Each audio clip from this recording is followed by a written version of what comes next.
Good morning.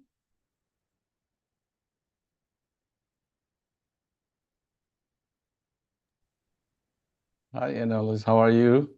Oh, I'm okay. How are you, Reverend James? You're all dressed in your clergy. Yeah, yeah.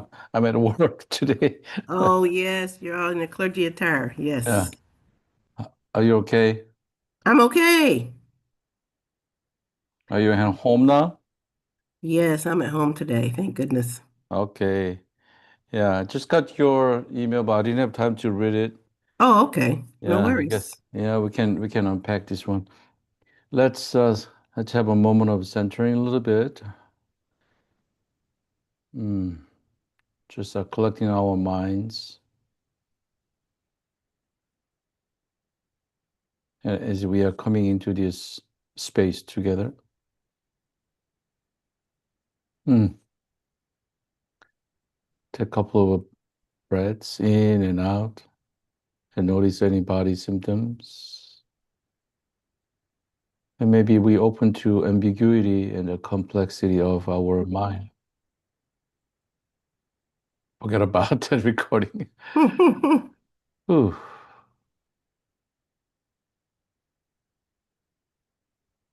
Okay, I'm here. How about you? I'm gonna let I'm this here.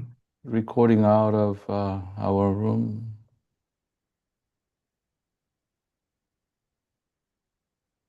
Remove it. Remove. Okay, how's your day so far? Well, it's great because I'm at home. I took the day off. So Which it's is great. nice. Nice.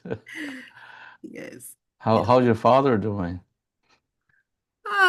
Still, very, he's trying to get used to where he is now, right? And so with dementia, his dementia, he's had a lot of people knocking on the door and new people, and that's very disorienting for him.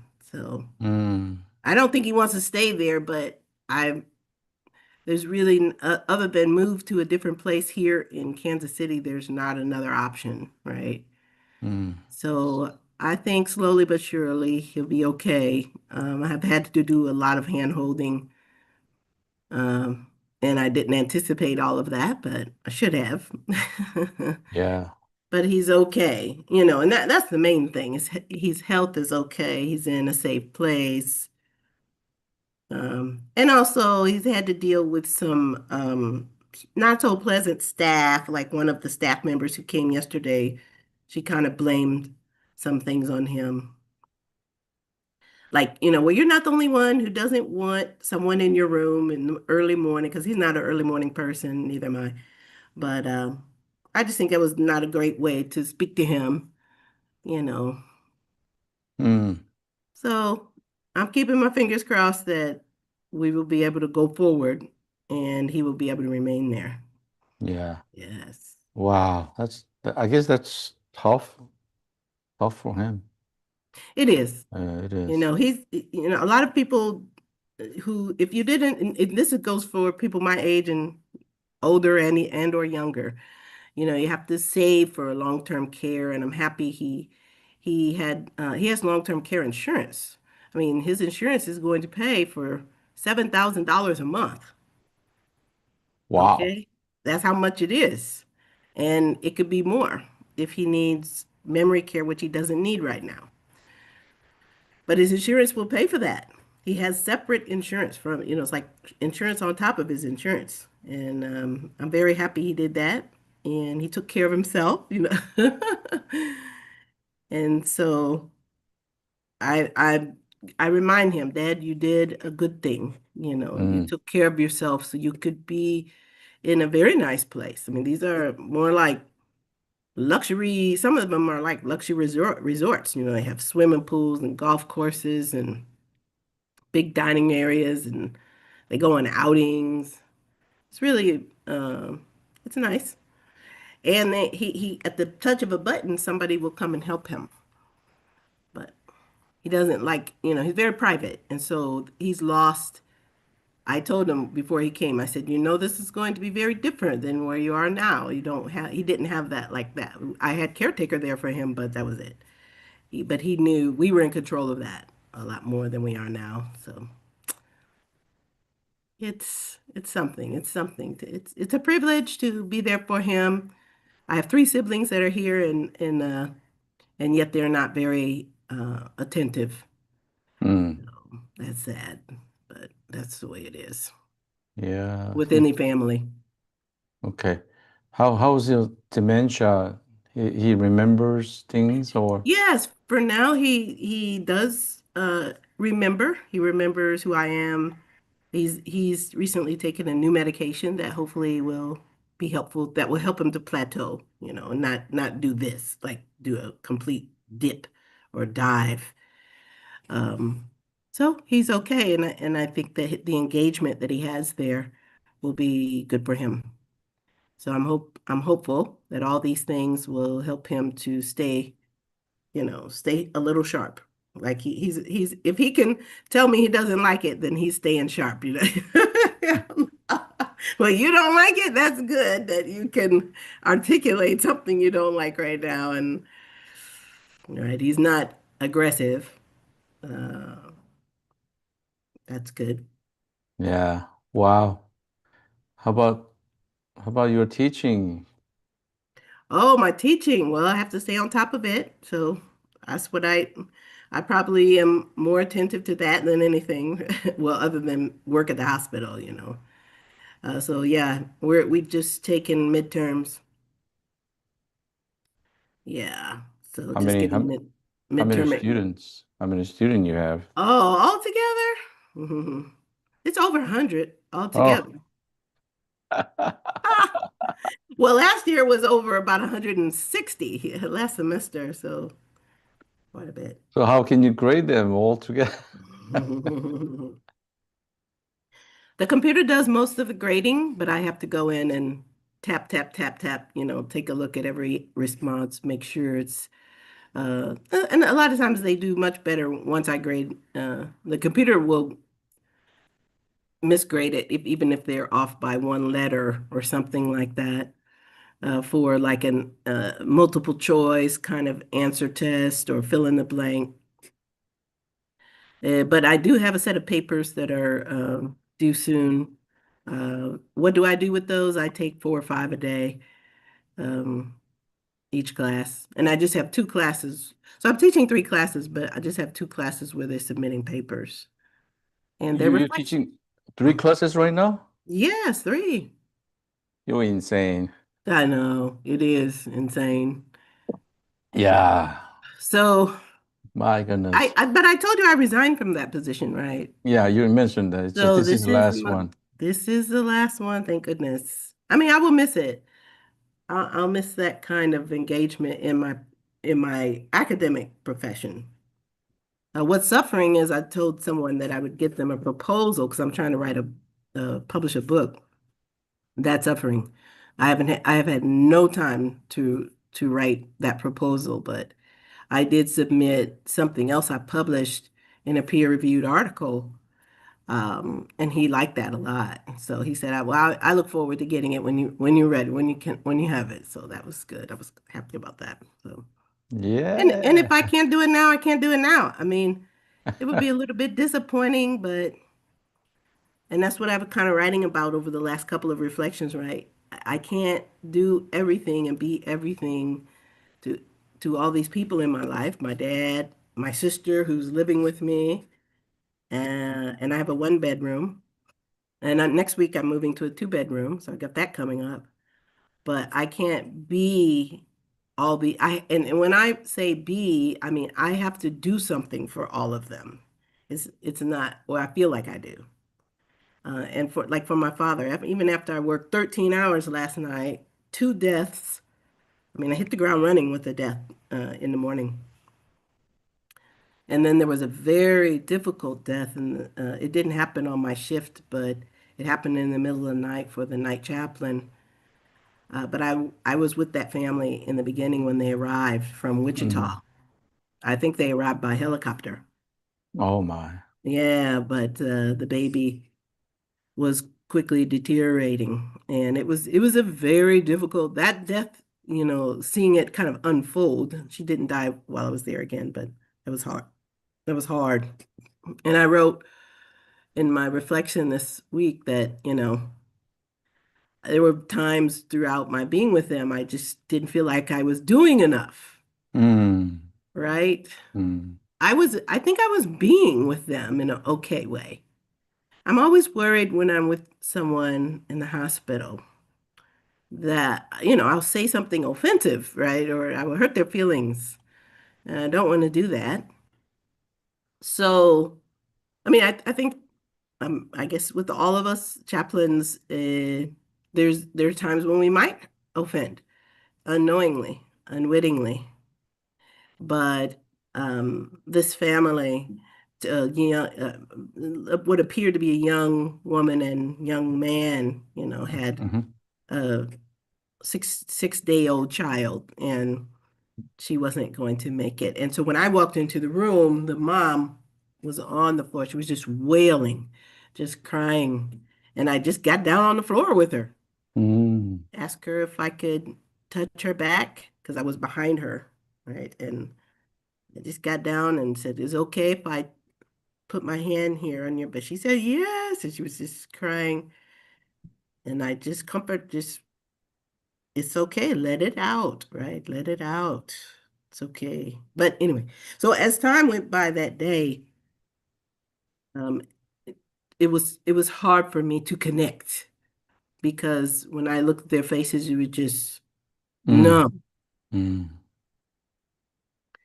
And I've really never had to deal with that look, right? Just frozen almost.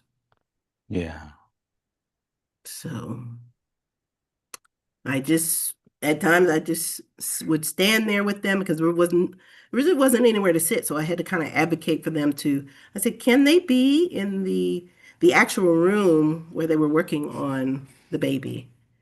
And the nursing staff said yes. But then I said to the mom and to the dad, I said, you might not want to be in here. I mean, there's all kinds. They had at least, I heard the doctor say to the family, I'm throwing every machine that I can at her. I mean, I think it was a poor choice of words, but he's saying I'm putting her on any and every machine that I can think of to keep her life going. Oh. I know. I thought that's not how I would put it. But that again, that's in this world. Because we were in another room and before he said that, I said, "Do you think you have asked all the questions you want to ask the doctor?" And mom said, "We don't know what to ask." I said, "Okay, Mm, I understand that." mm. And then I kind of stopped because I didn't want to be suggesting anything, right?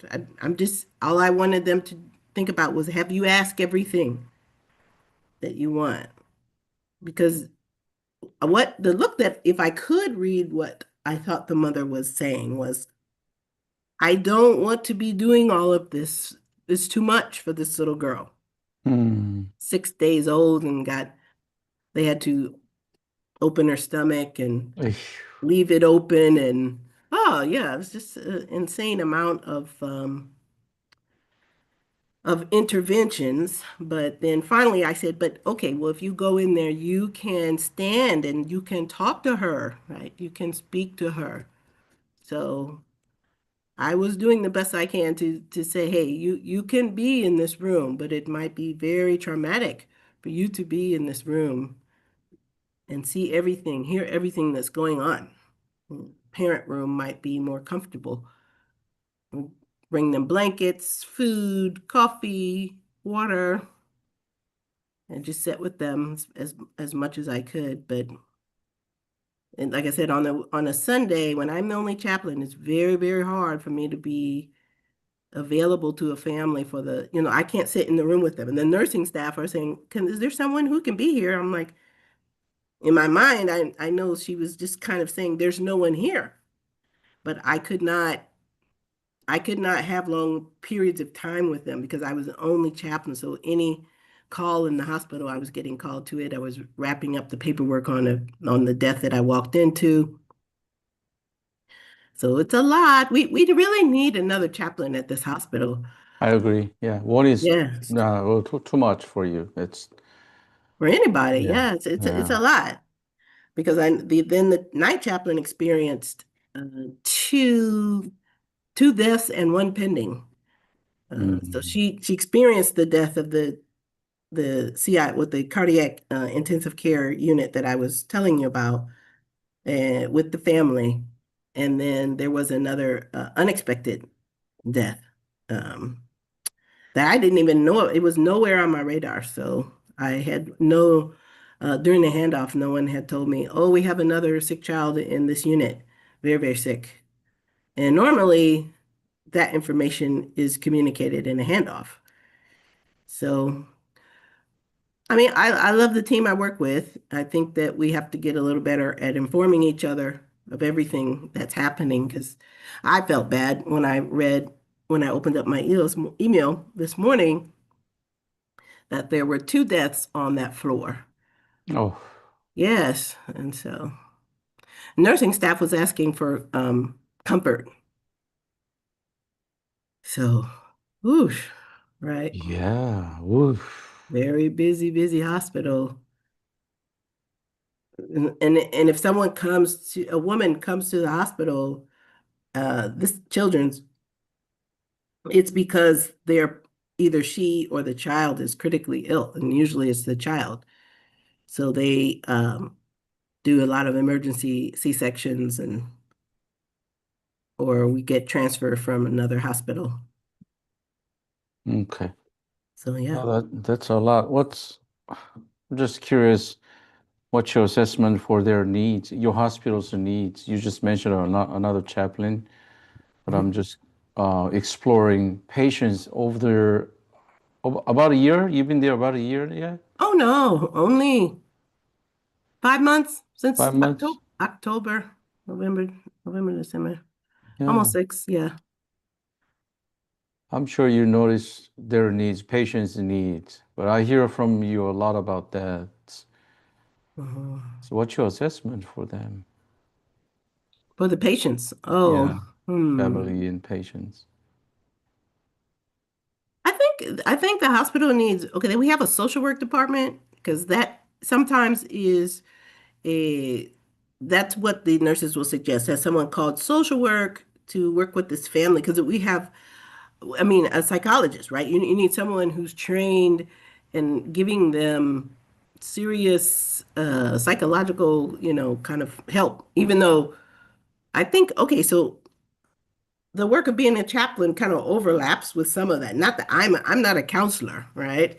But somehow the work that we give as chaplains helps people to tap into their own emotional resources, spiritual resources, what have you. Because like when I put my hand there and she was the woman mother was able to calm down and she turned around and she sat down and then we were all sitting and could talk quietly, but she started really, really crying and blaming herself. It's my fault. It's my fault.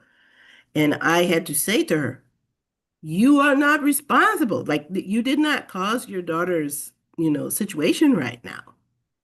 This is life is full of good and bad in between. This is the nature of life. And she was just shaking her head and saying, "Oh, thank you for that." I get her saying, "I needed somebody to say that," because she was just wanted to blame herself. Mm, So because there's so much death there, I do believe the hospital has to invest in someone who's not going to, the social worker could also be the person that hotlines them and reports them to the police. So that's not mm, good, right? mm, We need some serious intervention when grief, for grief work, because we have a lot of mothers and fathers who are losing their children at least five a week. That's what it's pretty much been since I've started working there. 3 to 5 every week. mm, Just a lot of death, and they've done some metrics examining that trend the hospital has. I think I could be gaining, a voice, a little bit of a voice. Like I'm so new compared to, well, I have a mentor. Her name is Tracy, and you've seen her signature on the very first hourly sheet, but then my boss new boss wanted to make sure she was the one signing that. Mhm. So Tracy, who I like a lot, and she's been at this hospital for 22 years. Wow. She's black too. Tracy, she brought that to my attention. I said, "Well, what does that mean?" Because she said, "Well, with I know how ACPE works is, she could perhaps receive a stipend or whatever for being my mentor or whatever." And so I kind of felt like, oh, I want to make sure if she gets that, if she can get that, then she needs to get that, right? But my new supervisor, who's a bit of in my opinion, this is confidential, just she's a bit of a control freak, right? Ah. Yeah, so she has to control everything. Well, she's gonna kill herself doing that, because I'm like, there's way too much going on at this hospital for her to control.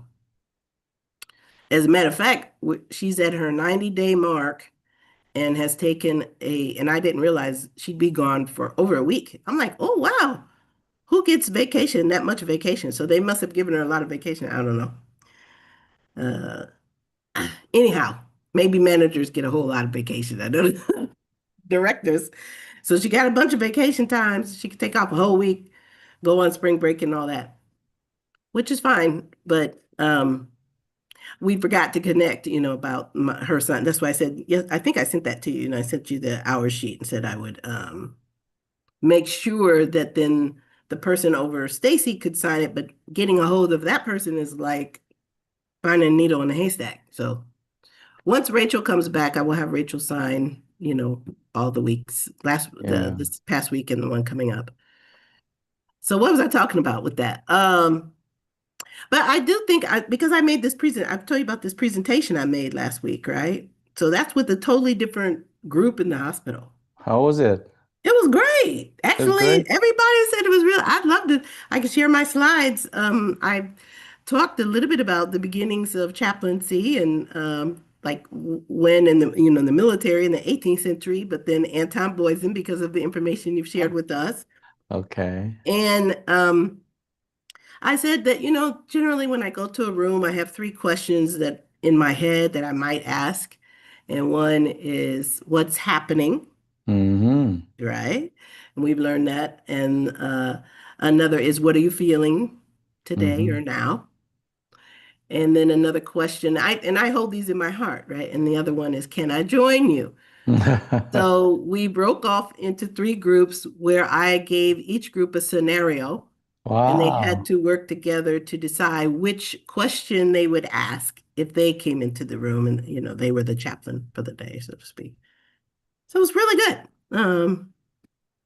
And the whole message was around storytelling, the power of storytelling, and I just said, as a chaplain, because I asked earlier in the presentation, what do you think of when you hear the word chaplain?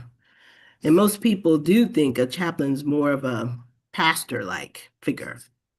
So I was trying to dispel some of that and center it in this idea of being living human documents. Uh, you know, oh, my director, she attended the event and she said, we are story catchers. That was her word, her language. Mm. So there were there was some discussion about that. So it went very well. So it went very well. And, it gave me a different kind of visibility in the hospital. And plus I was using my credentials as Dr. Annalise Fonza. Not Good. not just chaplain, not simply chaplain, but right.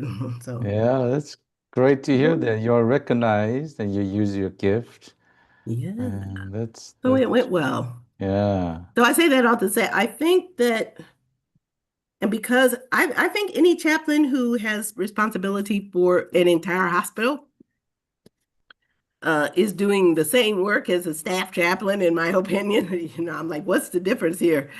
If a staff chaplain is generally at this hospital only assigned to their unit, Mm. but I have the whole hospital Oh my. Why? with Why is that? right with less credentials because I only have, one unit essentially. And the way it started off with. when I applied for the position, it was associate chaplain position where I would just work one day, Mm-hmm. but 12 hours on one day. And they had that in their mindset. So this one person is going to work 12 hours, but that person would also maybe cover other shifts, or parts of other shifts if they could. But I do, yeah, I believe that I think they're just trying to get more for their money, right? Just have somebody. But I believe, and not just because I'm doing it, but any chaplain in that hospital who works a solo shift, all of those chaplains should be paid the same, right? And I don't think that I'm being paid the same as the staff chaplains. I mean, not being paid poorly because I agreed to the wage and it was sufficient, or it is sufficient. It's just that I do see that changing and for the better. I do. Mm. Might take a little doing, Mm-hmm. conversations, but I do see it opening up to where they say, well, yeah, you're at the hospital by yourself and anything could go, oh my gosh, anything could go wrong at any given moment. Yeah, yeah, Very, yeah, very wrong. yeah. So, Woo. yeah, so that's how it's going. So when you become BCC, you'll be changed to staff chaplain? Oh yeah, that would be that is the goal. There's a goal. Okay. But that's if I remain at that hospital, you know. Mm. I might not remain at that hospital, but don't know. I don't have to. But I could. Right? This is my life. I am the quintessential itinerant. And when I was ordained in the United Methodist Church, that's how you're ordained as itinerant elder, or you're on track to be itinerant elder. I loved that Mm. orientation. I love that because that fits my personality. Mm. So I am always on the move. There is never just, oh, okay. Well, there's times that I could stay in one place for a period of time, 10 years, 5 years, 20, even 15 years. It doesn't mean I will. Doesn't mean I have to either. And I think the world that we live in has so many wonderful opportunities, you know. Yeah, Never know. Never know where I'll be in another year. I don't know. you don't know. Nope. Don't. Yeah, we No. don't know what's happening next. Exactly. And I'm Yeah. okay with that. Mm. I guess I should take that attitude, again. So with this family, for example, I said I felt like I just wasn't enough or couldn't give him anything. But maybe it was. Maybe it wasn't, I had these little baby Jesuses in my bag. Have you ever seen those things? There's Yeah, these, a lot of people, not baby Jesus. Yeah, it's like a what is yeah, that? Lego figure? You mean Lego yeah, it's, figure? it's like that.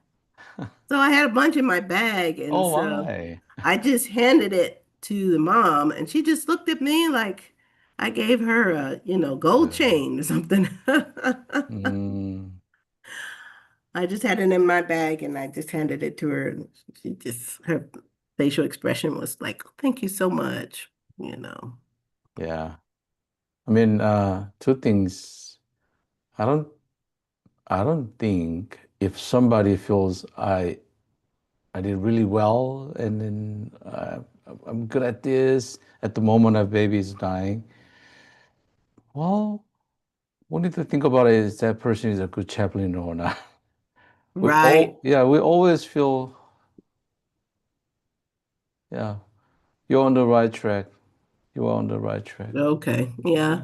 I mean, I worry about my performance, of course. I think every chaplain would, especially in any, just want to do something good for this family that's really in pain.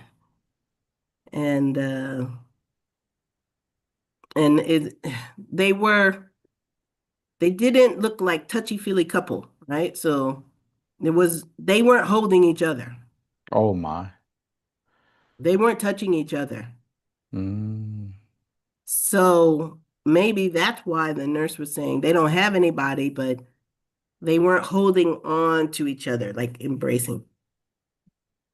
mm, And maybe that's what was missing for me too, that I felt I felt like it was very disjointed, like I wasn't connecting. But mm, maybe they lacked the connection in themselves. mm. I don't know. This Maybe, yeah. and the only thing that was holding them together was this little girl's impending death, Mm. which did happen. It happened. She died. Yeah, she died in the middle of the night. Mm. Yeah.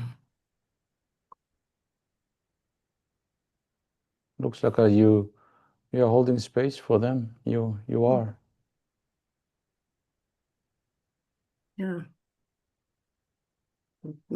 Yeah, thank you. I felt very inadequate, And I mean, not negatively, just it doesn't seem like enough when someone's, losing their daughter. Feel awkward. Yeah, something. Yeah, I was just like, oh, this is too hard, you know.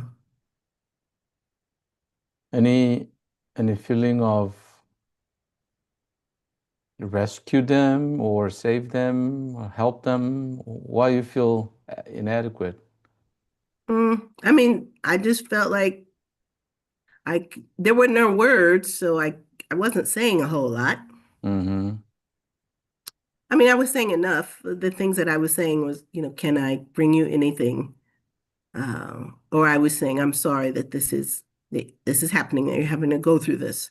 Mm. Um, just felt like I should be saying more.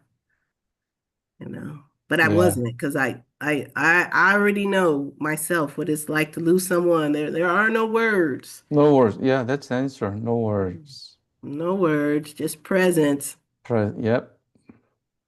So I guess it was just my own feelings of being awkward, Mm. like I felt like, what do I do with my hands? What do I do with my myself in this moment? It's so hard, such a difficult space, grievous space. Yeah, it is hard. It Mhm. is. It will, I don't think it will go away. It will be with us all the time. Oh, another moment. Ah, okay. Thank Yeah. you for being there. It means a lot for a lot of patients and family. And thank you for holding space for 12 hours a day. That's a Yes. lot. That's a lot. 12 in one day, and it turns into 13 with charting and Yeah. handoff. And I mean, we try to keep it I'm out of there in 12 hours, but whew, it didn't happen yesterday because I did go see another family who came in for trauma on Friday when I was there, and their son who had hit his head and had a brain bleed and had been through several surgeries since Friday. And I wanted to make sure. And this was a family who, I'm going to, I had all of this. I kid you not, Reverend Kim. I had this. I was going to put it in my indicators yesterday when I had a moment or two, but on the computers at work, because it's coming from an external source, it won't let me do it. So I'm working on that. I was like, oh my gosh. So I am going to chart a little bit with outcomes and indicators. So there was a family that came in Friday and I could tell they were either atheist or non-believers or, secularists. They're very secular in their thinking. And that was this family that came in because of the child who had a brain bleed. Mm, So I met with them and I wanted to chart that with regard to, we're on the same page when it comes to an orienting system, right? mm, And that's a different kind of encounter for me. mm, Because when I know that a family has said absolutely no prayer or we don't want anything like that, but I could tell they're still open to my presence. mm. That's a different kind of encounter because the questions, everything, the conversation is very, very different. So when I went back in last night, I went in around 6:30. I was supposed to be off at 7, so it took longer because to for the visit because the visit they were very talkative. They were Mm, very engaged, which surprised me. But I think it had something to do. We share the same language when it comes to that, right? And so the things that they were talking about, have more to do with themselves or, a lot less external. It's not so much about like a spiritual connection at all. And so they have a different language. And I share that language. So. mm. So far, after 5 months, how's your feeling about chaplains at a children's hospital? Ooh, I think that if I went to an adult hospital, it would be like starting over because a children's hospital, yeah, it's Too the, much. the patient, well, yes, so much. And the patients are the patient is the child. So we have really patient centered with that. And then on with working with family, we're working with very often very devastating news generally. Mm, you mm, know, Finding out about cancer or, I mean, there's this hospital has every unit you can think of. They have cancer and they have behavioral health. mm. So maybe, I mean, maybe one day they'll say, "Oh, you're really good with behavioral health." But anyway, do I think I could go to an adult? I don't think I would want to, right? Because I think that if I spend 2 or 3 years in children's hospital under CPE and that I'd have a desire to perfect that. Okay. Yeah. There you go.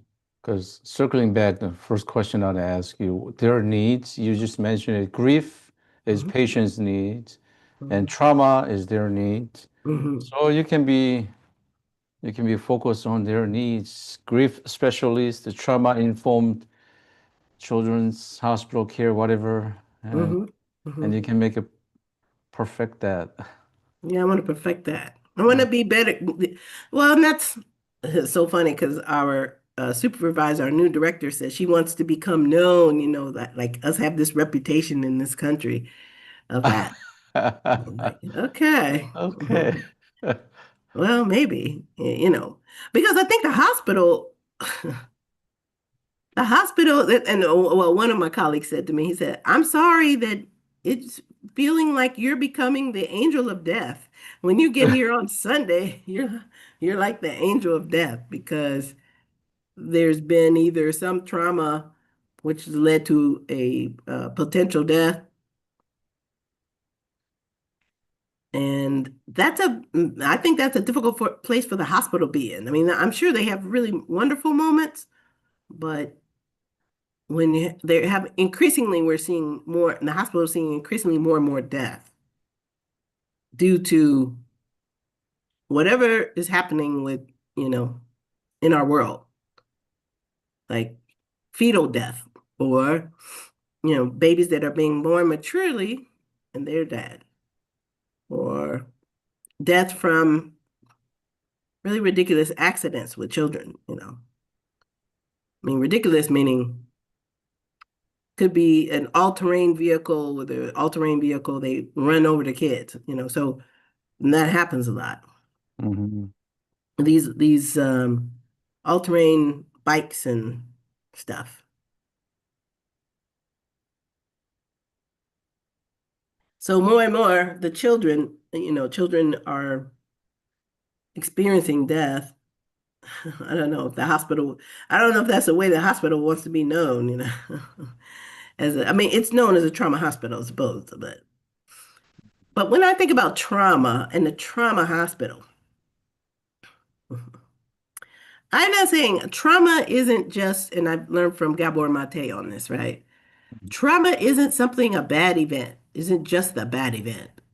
Trauma, like Dr. Gabor Mate referenced, it's something that's happening. You have a deep psychic wound, right? It's when that person is not able to be in connection with their authentic self. And so I hear a lot of people talk about trauma just because they had an accident. But I don't know if I agree that that's a good way to understand. It's trauma because it's an immediate event. Maybe that caused a psychic wound. I don't know. I mean, I have difficulty with the use of trauma just behind something like if I was in a car accident and you call that trauma. Mm. Seems like there should be a different word for that for me. Yeah, why not? You're a doctor too. You can study more, you can explore more, Yeah. and No, you I did. can Yeah, because I mean, I think people get caught up saying they'll say something, well, this person is having trauma, right?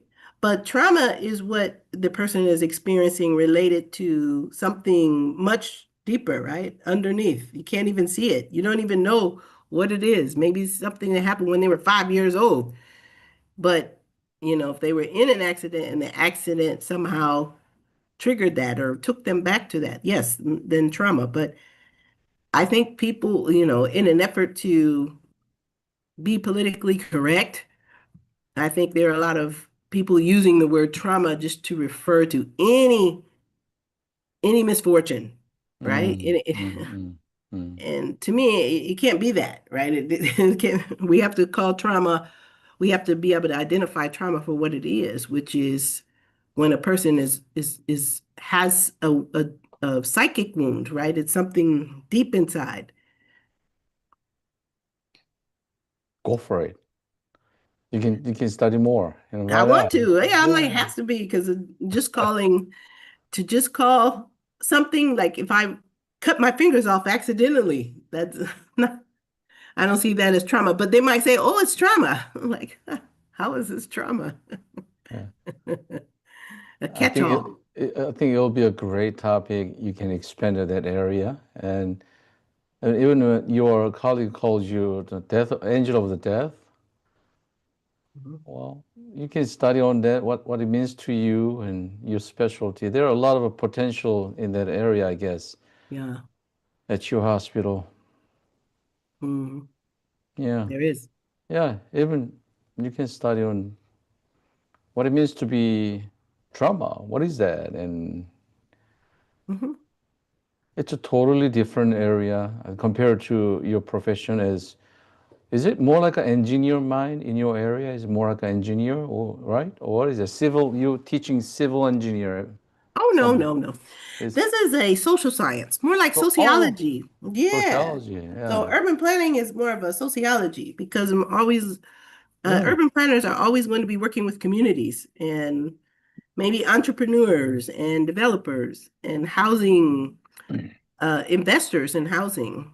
Uh, and then at the local level, they're going to be an urban planner is a office in at the city government level or at the federal level. They're going to be doing oversight. So it's important because even in my classes, I teach because of what I've learned from Dr. Gabor Mate, I say we have to have trauma informed planning. Oh. Okay, so we have to understand when planning for a neighborhood or a Yeah. community or Yeah. for a new development, Uh-huh. working with people who have been abandoned, who have Hmm. been left out of Hmm. the political process, who have been consistently overlooked, on so that's how I teach, to be trauma informed and to come to urban planning is to understand that there are whole groups of people who have been exploited and discriminated against by our government. Wow, wow, that yeah. Yeah. So they haven't been seen as equals in housing, for example. So they live in maybe what's like a ghetto. A ghetto is a European invention meant to discriminate against the Jews in Italy first. So that's where the first ghetto is an Italian word. Anywho, so it's a social science, very much so. I don't So know if I'm right or not, but I think it's related to spiritual care too because it is about human being. Exactly. Exactly. So you can definitely write a book Oh, later, trauma-informed spiritual care. planning. Yeah, why Yeah, not? trauma-informed Trauma-informed spiritual planning. care, not planning. Oh, trauma-informed spiritual care. Okay. Yeah, on your terminology. And Okay. yeah, Hmm. you just Yeah, challenge that this is what Nietzsche's doing, challenging the world, and this is not right. I disagree with you. This is my definition, and this is my spiritual care. Why not? definitely. You can do that. I can as soon as I get time to sit down and write.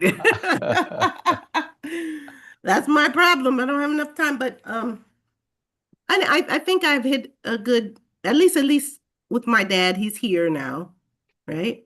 I don't have to. I am going tomorrow to his hometown because I have to get everything else out of his apartment, the Oh my. smaller things. For 2 days, I have to be there and then come back. Um, but he's here. And then but I get to go and when I'm there to visit his home, he has a home he owns a home in Quincy. It's very relaxing to me because it's Mm, quiet. mm, This is a very small town. I call it Mayberry. I say, well, this is Mayberry. If you've seen, what do you call it? The Andy Griffith story. Andy Griffith mm, show happened in Mayberry.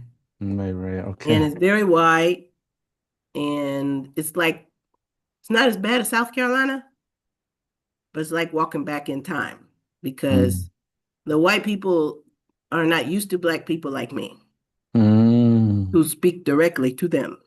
Like we're equal. They're not used to that. hmm. So, so it's an interesting place. But when I go, I'm at his house, his home, which I put some furniture in there and I just relax and just quiet.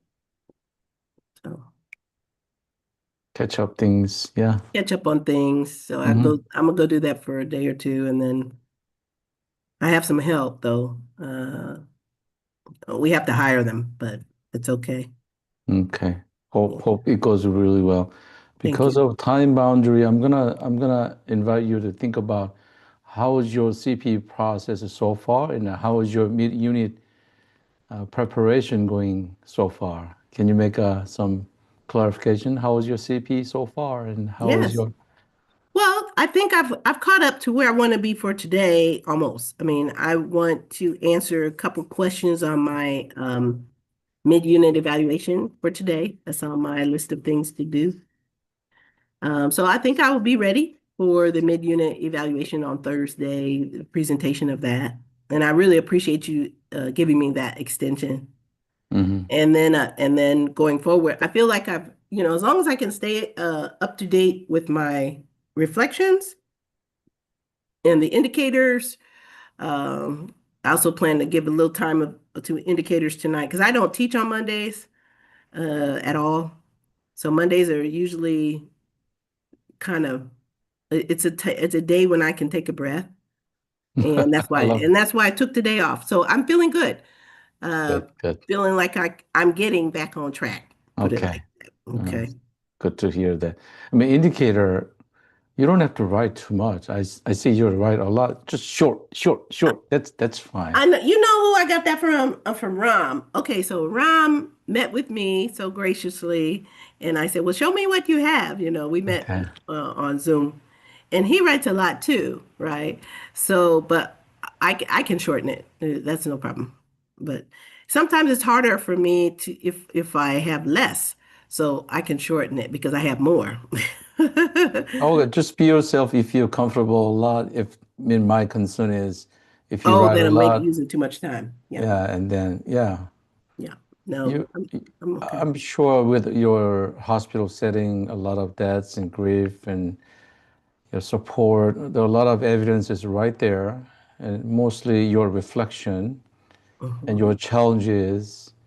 I am 100% sure. Just make it short. Yeah.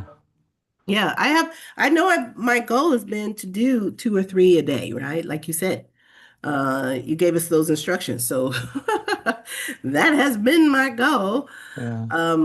I had written some out for yesterday, when I was at the Good. hospital. But like I Yeah. said, the system there won't let me record anything. Then my question, would you like to do just sending me email instead of going to the website? Do it. You just mentioned it. This is indicator one, B, one Okay. A. You can just say story. You know what I'm saying? Okay. Either or, I like it. I like doing stuff like that, like on the spreadsheet. I really do like the spreadsheet. It's just Okay. that I have to be in front of my computer to do it. And honestly, uh, I've had less time in front of my computer because of my schedule increased at the hospital Mm. uh, about a month ago, right? That happened. Yeah. Um, Whatever makes you more easier, convenient, just do it. sure. Yeah. Okay.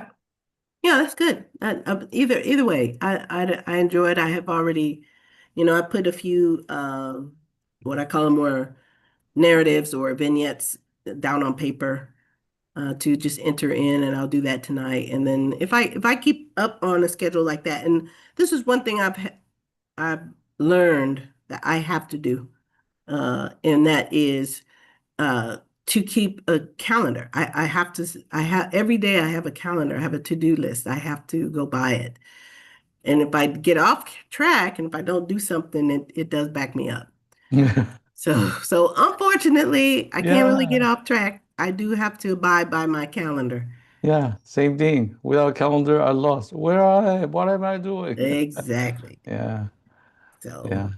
yeah. It's okay. So, Okay, Annalise, how was your supervision with me today?